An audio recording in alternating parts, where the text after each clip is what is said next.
Hello interwebs, I hope you're doing well because we are yet again going to be talking about Gina Carano. And the reason that I want to talk about Gina Carano is because last weekend, at least the weekend before the filming of this video, Gina Carano did a video with conservative commentator Ben Sharpiro over on his channel now that he has started a collaboration with her to have her make a movie after her firing from Disney, which sort of set up a whole big ruckus within a lot of different conservative groups and just, Twitter and online conversations about, free speech and cancel culture and things like that. Now, I'm not going to address the entirety of that interview because there's a lot there to break down, more than this one little trans could ever discuss, or at least in this one specific video. But I want to hone in on one specific topic that they touched upon in that interview, namely Gina Carano's accusations of being transphobic that were sort of swirling around her for a few jokes that she made on Twitter, and that was part of, though not the main instigating reason, but was probably part of, as she herself confirmed in the interview, of her being fired from Star Wars The Mandalorian by Disney. Now, before we get into this specific topic, one thing I do want to be expressly clear about here is that I am not here to hate on Gina Carano, to cancel her, to say she sucks, to say she's awful. That is not the goal. In fact, I am actually on record in a video I did before she was fired talking about the sort of allegations of transphobia against her, saying that I was giving her the benefit of the doubt. Go watch that video. It goes into the specifics of the situation and my thoughts on it. But overall, my general thought was, yes, I took issues with some of the things she said, but I don't think she was being mean or angry or transphobic. And that's actually part of the conversation they're going to be here today. But I want to make it clear right up front, I'm not here to hate on her. I'm not here to call her an awful person. A lot of people in the comments of my other videos on Gina Carano sort of took that as my intention with those videos, which wasn't at all. And I understand if I wasn't being clear about that and you took that away from that, maybe I wasn't clear enough about it. But that was my intention. Not to hate on her, but to use her, as I'm going to be doing in this video, to have a conversation about larger issues and topics, which is really what her situation has become. And it's kind of unfortunate that it's all centered around one person, because I'm sure that's a lot for her to deal with, as she's talked about in the video. Again, trying to empathize with her even when I disagree with her. But we should be talking about her in this situation because she has become this symbol. And again, sucks that it comes down on a single person. But we'll talk about all of that going into this conversation. But let's actually jump off of that and get into the topic at hand, because that is expressly what I want to talk about with this video. How we talk about transphobia and people who are accused of doing transphobic actions, and how people take that as a criticism, and how people who defend those people accused of transphobia do what they do in defense of that person. Because this gets into a really complicated cycle that ends up causing a lot of people harm and just pushing people away from each other instead of actually causing actual real conversations to happen.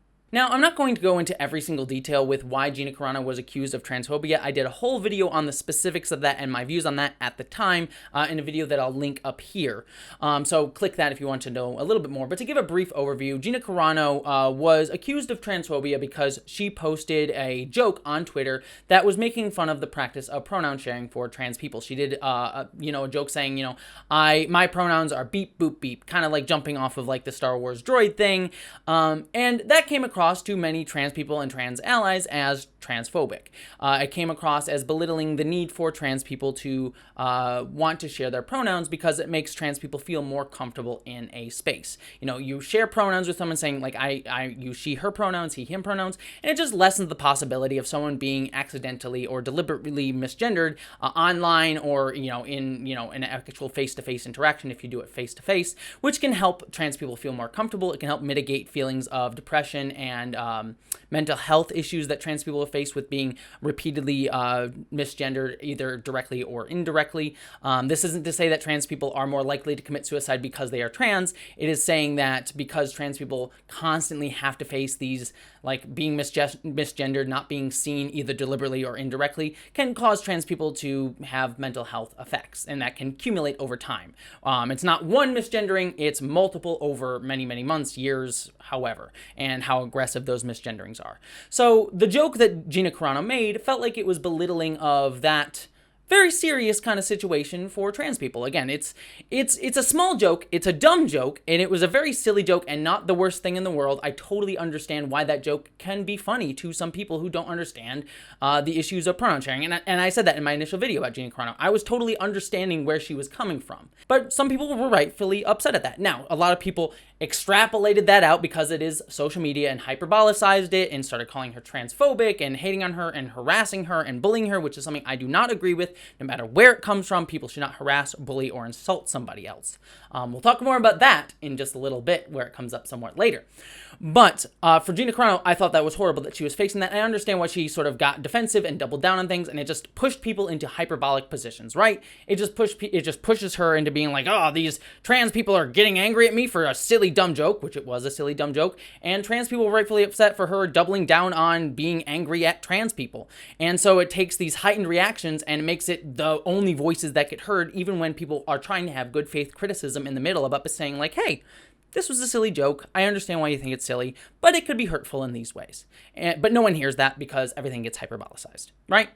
So that's where those allegations of transphobia came for Gina Carano. Then from there, we get everything else that went on with Gina Carano and Disney and her getting fired for different comments that she makes, whether or not you agree with those things. I've talked about that before in another video. The facts of the matter are she was fired. I'm not going to even talk about whether I disagree or agree with that fact. The fact is she was just fired for those tweets. And that's all we need to talk about for this video in specific. But going on into this issue, in the interview with Ben Sharpiro, Gina Carano kind of brought up this topic again because it was sort of part of that discussion of why she was fired from Disney. So I'm going to play a clip from that interview. It was 100% to go to the Twitter mob that was telling you what to do. And it had zero to do with trying to go after the transgender community, because I would never do that. I'm just me personally, I'm not trying to target anybody or go out after anybody. And so as soon as I saw people started taking that wrong, I put right after that, I was like, no, beep, bop, boop was like me just saying, I literally said to my friend, I was like, let's put something in my bio just to show like I can put whatever I want in my bio. Just like they put like whatever they want in their bio, like Trash Panda and all this stuff. And like, so I just put these noises in my bio, and then there was this crazy meltdown. It was just a big, massive meltdown. And, all of the fear and all of the stuff goes straight through your skin, and you start like, whoa, what is happening? Like, I told you I didn't mean this towards this community. And like, you're misunderstanding it. And it was just a shock wave went through my body, because I was like, oh, this is what this feels like. This is uncomfortable. And people are calling me, I've been called so much. Like I've been called racist. I've been called transphobe. I've been called homophobe. I've been called now anti-Semitic. And I'm like, I don't take those lightly. Like, you're calling me, my soul, the blood that runs through me, you're calling me that. And I blocked so many people. I'm like, you say that once to me, like, you're done. I don't want to talk to you ever again. I don't want to see you on my feed. My my actions towards other human beings have spoken for themselves. And I'm not a perfect human being. I have so much to learn, and I am going to make mistakes. But I know everybody on that set, and I know that even the people that were gunning for me, like, I know that so many people have met me and worked with me. I know that's why we might be seeing, I go out of my way to make sure. I am the one that on sets people come and cry to. I'm the one that sticks up for someone if they're being like, hey, this is enough. This person needs out of this. Like, they can't breathe. And I've always been like that. I've stuck up for like minorities everywhere. I've gotten in fist fights, I've been in actual fights growing up in Las Vegas because I cannot stand bullying. And so, yeah, I think I just wanted people to think, and I put up something, and people were putting they're putting their own perspective and spin on it. And then they put words into my mouth that I never say.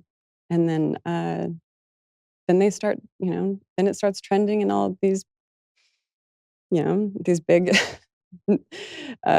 newspapers and news articles. And you're like, do you know me? Like, get to know me. Like I told, they're transgender people. I was like, let's talk. I'll look you in your eyes. You're not gonna you're not gonna feel hate. I promise you. Now, as you can see in that interview, Gina Carano shares that she does not hate trans people. She has no anger towards trans people, and she shares that. She said, if you and I met in a room and we were talking to each other, there would be no hate there. And I totally and 100% believe her. I empathize with her in that moment. But I think this leads into a larger discussion with how we talk about transphobia as a society, and really sort of any kind of discussion around someone who may make these types of comments about any marginalized group.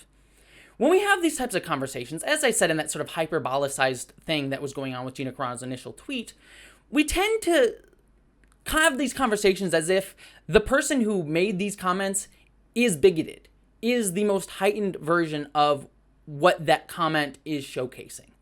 That because Gina Carano made this comment, this silly offhanded joke, that yes, that could be taken as harmful to trans people, that she herself somehow is a transphobe. Some people, again, this is the most heightened voices that are saying this. That are saying like, oh, you transphobic person, how dare you? You are transphobe and you hate trans people. Most people don't believe that. They understand that it is a silly, off-the-cuff joke. I even said that myself at the time. But jumping off of that, there are 2 points. Number one, it is indicative of an issue of just how casual these things are in our society. It wasn't all that long ago where we would say about gay people, saying like, oh, hey, I don't hate gay people. They're fine, but I don't really want them to do it around me. I don't really want to see it. I don't want to see two guys kissing in a bar. Like, they can do whatever they want over there, out of my sight. And while that is not hateful towards trans people, I don't believe the person who would say that, gay people, I don't believe the person in their heart hates gay people when they say that. It is sort of valuing gay people less. It's making gay people feel uncomfortable being in public and being around, being able to show who they are in public. A person who is straight has every right to kiss their partner in public, to be affectionate with their partner in public. I'm not saying they have to make out on the floor, but, holding hands, being kind. People like doing that when they're out at a bar or just hanging out in a park or things like that. And gay people have every right to do the same thing. So those sort of casual homophobic things are homophobic whether or not the person has hate in their heart for gay people. Comments like Gina Carano's comment are the same towards trans people. They aren't hateful, but they do showcase this underlying transphobia, fear of trans people being in spaces around you, a fear of doing things for trans people because it makes you uncomfortable, it adds an inconvenience to your life. Yes, I get it. Sharing pronouns can be inconvenient. It takes a few extra seconds out of your day. I get it. It's annoying, and sometimes you forget. But some people feel that way. Some people feel that fear that they're going to be harped on if they screw up their pronouns or get something wrong. That is a fear that you have underlying everything. And it comes from this fear of maybe not trans people as a person, but the sort of situation that needs to happen in order to help make trans people feel comfortable. Is it really that big a deal to share pronouns? No, really. I understand people in my comments that when I have that conversation saying like, oh, we have to share our pronouns because it's just for like maybe one person that's there, or maybe not even there. There may not even be trans people there. So why do I have to share my pronouns? I don't know. Yeah, it's an inconvenience, but it just makes someone feel comfortable. Yeah, I understand it's a small, minor thing, but it can make someone feel better about their day, so why wouldn't you want to do that? But the reason that you don't want to, or a lot of people don't want to, comes from that base fear. So that is transphobia. And so when we talk about transphobia or homophobia or anything like that, typically it's something like that. Small, subtle things that just make other people feel uncomfortable. We're not saying you hate trans people, but it makes you feel uncomfortable. And so, but because these conversations get so hyperbolicized in our society, people tend to think like, oh, we're calling Gina Carano a hateful person. We're saying she hates trans people. And so it gets spun into this situation where trans people are seen like this over-the-top villains trying to hate on trans people. And when you have moments like Gina Carano being very empathetic and understandable in her interview with Ben Sharpiro, it comes across as like, look, I was just not trying to be hateful to trans people. I had an off-color joke, but I wasn't trying to be hateful. And so people want to jump to her defense, as well they should. I understand the empathy being placed with Gina Carano. I feel it too. She faced harassment and bullying. That should not be something that she should have to face. But the criticism was valid. The harassment and bullying was not. But the good faith criticism, which got totally drowned out by everyone on all sides, was missed. And so Gina Carano just gets hurt, trans people just get hurt, and nothing actually happens. But the reason that I want to bring that up again, because that was kind of the conversation I had in my initial video, but the reason I want to bring it up in the context of this interview with Gina Carano is because now that she has done this interview with Ben Sharpiro, and she has rightfully, showed her side of it, and everyone understands and empathizes with her, people then take that empathy that they feel for Gina Carano, which I say is justified and understandable, even if I disagree with her initial joke and find it, I find it to be problematic. I don't hate Gina Carano, but people empathize with Gina Carano and then want to go back and push back against the people that hurt her. And so they, in turn, go back and start attacking trans people. They start insulting trans people, belittling trans people, saying, how dare you, you're stupid, you're a Nazi for trying to, stop Gina Carano from speaking, from having an opinion, for just sharing a stupid joke. You're an idiot. You're dumb. Do you want to know how I know this? Because I get it all the time. If you go and look at my 2 Gina Carano videos that I did in the past 2 weeks, in the comment section, there are tons of comments of people just saying really hateful things to me. And some of it's good faith, some of it's like, okay, you didn't understand the joke, but then there were people who just started bullying me, hating on me, saying I looked ugly, or dumb, or an it, or are you a he or a she? You transes, you're a Nazi. And again, I want to be clear, there are good faith criticisms that can be had of people that were criticizing Gina Carano. For example, on my initial video that I did earlier this month on Gina Carano after she was fired, I did make a mistake and accidentally misconstrue her position when it came to her post that was viewed as anti-Semitic and was the one that got her fired. I misinterpreted what she posted, and my initial video on it was misinformed, and I understand that. That's a fair criticism of my initial video on Gina Carano, and people did make that good faith criticism, and I listened to them and I heard them and I wanted to hear that. But I had to wade through so much harassment and crap and people just being transphobic and hurtful at me to be able to even hear that. And it's the same thing that Gina Carano had to go through when she made her initial beep bop boop joke. And this redirection of harassment and bullying isn't just directed at me, but directed at so many transgender people. I mean, first and foremost, any single transgender person that speaks about Gina Carano, whether they're agreeing with her or empathizing with her or disagreeing with her, will face abuse and harassment like I have because they are trans. People don't engage with them on the issue, they just come at them and insult them because they are trans. But also, this situation stigmatizes transgender people as a whole. Because transgender people were the ones that were seen to have attacked Gina Carano as a vague, ill-defined group, that means that any transgender person that appears online will face targeted harassment and abuse because of this situation. Because people are riled up about Gina Carano being attacked and hurt, that they rush to defend her with harassment and bullying towards transgender people, whether they were directly involved in this or not. And when I check my comment sections, because I'm just one person running this channel, I have to look at my comments to filter them. I have to read all of that. And I talked about in my initial video that I knew that that was going to happen, and I do have mental processes in order to help myself sort of deal with that, but it does sting. It does hurt to get those comments. And I'm not sharing that because I want them to feel like, oh, they're getting through to me, or to say that, I don't want people to comment on my videos, or that I don't want people to say anything. I'm just saying that it stings every once in a while. And yeah, it won't send me into a spiraling depression. You're not going to make me feel bad for being trans. No one's ever going to make me feel bad. I'm going to let you know right now, no one's ever going to make me feel bad for being trans. Not going to happen. I am too secure in who I am and happy with being trans. So not going to happen. But it does get you in a bad mood. It does set your day off wrong, especially if you're looking through your comments and you see that. And I'll even admit, it put me in a bad mood today, and there was like a comment on another video, completely separate from this, that someone made a good faith criticism, but I was in a bad mood because I was dealing with all these comments, and I made a snarky comment. It wasn't mean, I don't think. But that person was like, oh, why did you be so snarky with me? And it just sort of cascades these things. And thankfully, I was able to apologize to that comment and say, sorry, I was in a bad mood. I'm sorry, we can continue forward, even though they were making a good faith criticism of me. I'm glad that we were able to apologize. But it just sort of perpetuates this cycle of hate over and over again and just gets everyone angry and ends up not being constructive over and over and over again, because we end up in this endless culture war just fighting straw man versions of each other repeatedly. And it just bugs me. It just bugs me that we just can't have conversations with the actual person that we want to have a conversation with.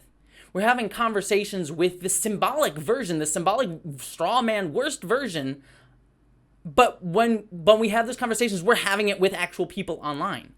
When you put those comments in my videos, not saying you, but when people put those comments in my videos, I read them. I'm a human being that goes about my life. I read them. Other trans people who come to my channel may read those comments. And while those comments aren't directed at me, they are directed at a trans person. That person may identify with me. They may, you know, see themselves in me in some way, shape, or form, or see the transphobia being displayed in those comments and feel bad themselves. And they might not have the mental toolbox that I have to deal with those things on a daily basis.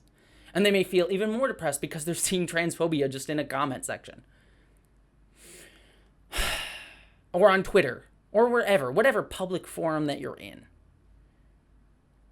And we so just forget the humanity of the other person. From Gina Carano being forgotten that she's a human. She's just seen as an actress symbol person. To trans people being the same way. To conservatives. To leftists. Like, to everyone just gets this sort of straw man version of themselves in this conversation. It just happens over and over again. But it affects real people's lives. Again, from Gina Carano to me, to trans people, to conservatives, to whoever. And I'm not here to hate on anybody for that. I'm just saying that this is the cycle that ends up happening all the time. And it makes me sad because I understand that if I was in a room with Gina Carano, we probably would have a good conversation. I'd probably geek out with her about, you know, Star Wars, the time she was in Fast and Furious, right? Because that's cool. It's cool stuff. And by the way, I should say that this gets perpetuated even further into further cycles. Number one, I'm continuing it a little bit because I'm having this conversation. I am continuing this conversation, which then will cause people to probably comment in this video that they hate me or something like that because they didn't watch the whole video. But then there are other people that I see that make videos on YouTube as well that's saying like, well, good, look at this interview. That's proof that Gina Carano is not transphobic. That she's not hateful towards trans people. We can dismiss all the criticisms because Gina Carano has said that she does not hate trans people.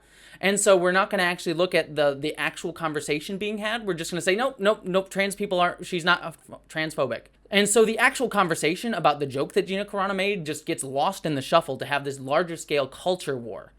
And it just perpetuates us fighting against each other. And I just really hate that, like, I see non-transgender people making videos saying, like, look, Gina Carano's not transgender anymore. It's like, no, you don't get to apologize for, you don't get to, like, accept the apology for trans people. You don't get to speak for trans people.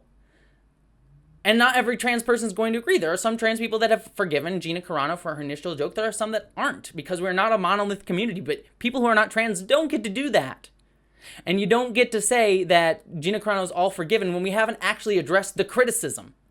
And also, in those videos where they declare that Gina Carano is not transphobic, most of the people direct, again, abuse back at transgender people, saying, this was the left and the transgender people that were trying to cancel Gina Carano, that were trying to take her down. We need to go after them. We need to get them. We need to build up this fight between ourselves, this silly, dumb fight that doesn't need to happen between ourselves, that could just actually be a conversation. And I also want to be clear here. I don't want to just chalk up this hyperbolization as the only and singular problem. There are very real issues at the heart of all this, not just stuff about transgender people, but other things that Gina Carano talked about that are really difficult topics and need to be talked about. And it is not just the simple answer of like, oh, well, there's a place to meet in the middle. We can come between and talk. And if we could only talk things out, we'd all work out. It's like, well, meeting in the middle is sometimes not exactly always the case with a lot of these issues, especially when it comes to marginalized groups, but also things like vaccinations and other things that Gina Carano was talking about. So I don't think it's as simple as just like coming together in the middle of the conversation. That's sort of a false dichotomy. But I think that we can't even begin to have that conversation at all if we can't even have a conversation on what we're actually talking about what the actual issue at hand. And that's the point, right? The point is that we end up just fighting each other and yelling at each other and not actually having a decent discussion about what's at hand. Again, that's not to say the discussion at hand has to be a compromise in the middle, because there is more to be said than just that. There is more to be said than just like, oh yeah, we can understand each other. It's like, no, there's more to it than just that.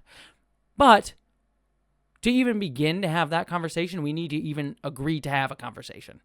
And that's just not happening because of this hyperpolitization, this pushing away of each other. Yes, I don't think she hates trans people. This whole conversation has now become about this hyperbolized culture war instead of the actual conversation that we should have had at the beginning. And it would have just been said and done if we just had the simple conversation. And now it's a big thing that makes Gina Carano feel bad, leads to further stigmatization and abuse towards trans people. And it leads to just even further spiraling of the conversation further and further and further and further and further. And so that's just something I want to draw my attention to on this video in specific about Gina Carano. There is much more to be said about Gina Carano and the whole situation with her and her interview with Ben Sharpiro. Much more than I have the energy today to break down. But I just wanted to hone in on that specific part of it. So I hope that that was illuminating or helped spark a discussion for all of you. I'd love to hear all of your thoughts down in the comments below. Please, I am asking nicely. Please keep it constructive. Keep it beneficial. I am fine if you disagree with me, if you hate what I had to say, if you thought what I had to say was wrong or silly or misguided or misinformed or bad faith even. If you have those criticisms of me, I want to hear them. I do. I will listen. I will listen to you if you make it in good faith. But if you insult me, if you hate on trans people, if you're transphobic, if you call me a Nazi or an idiot or something dumb like that, I'm not going to listen to you. And it's just going to be perpetuating the whole point of this video, the hyperbolicized culture war. So, if you want to have a constructive conversation, I am 100% down for it. Please, let's have it. But keep it constructive. That's all I ask. All right. I'm sending love to all of you, even and especially those who disagree with me. I send you love. You are beautiful people. Don't forget to subscribe if you want to. I also have a Patreon page that you can help support me at. But beyond all of that, I just hope that you, as always, live long and prosper. Patrons, you are my patrons. You are so awesome. So here are your names. Catherine Lambeth, Eli Berg Moss, Ashley Allen, Bo Kikio, Miranda Janelle, Ashlyn Solstice, Greg Gillim, Stephen Kleinard, Camille T, Randy Thompson, Stephen Schuhart, Boyd Earl, and Mary Beth Earl, Wellington Marcus, Wayne Twitchell, Rick Osborne, Roar, Ish the Mad, Piston Twisted Garage, Dominic Noble, Buttoneer, John Steele, Michael Beam, Gavin Robinson, Carmen Olson, William Stewart, Amanda Ronya, Hannah F., Nathan Olson, Andrew Jorgensen, BBD, Jason Knott, Maeve, saying it twice because I can, Andrew K., Bree Beecher, Jasmine, Nathan Steele, Skylar Gray, Lily, Tiffany Danger, Sean Piper, Wen Dizzle Bizzle, Bush, Jane Packard, Geek Filter, Mari Neckard, Jacob Tovar, Polymenia, Celestial Dawn, Jean Mithun, Sarah Bystam Din, Mark the Edge, Corey Honkanen, and Vale the Pale Dunn, Lysa, W. Randy Eady, Andrew Lamoureux, Zone 1 Librarian, and finally, Michael Hardy. I am sorry for that, but seriously, thank you so much, patrons. You really mean the world to me, and you really are changing my life, even if I may have changed your life for the worst with my singing. Thank you so much for all of your support.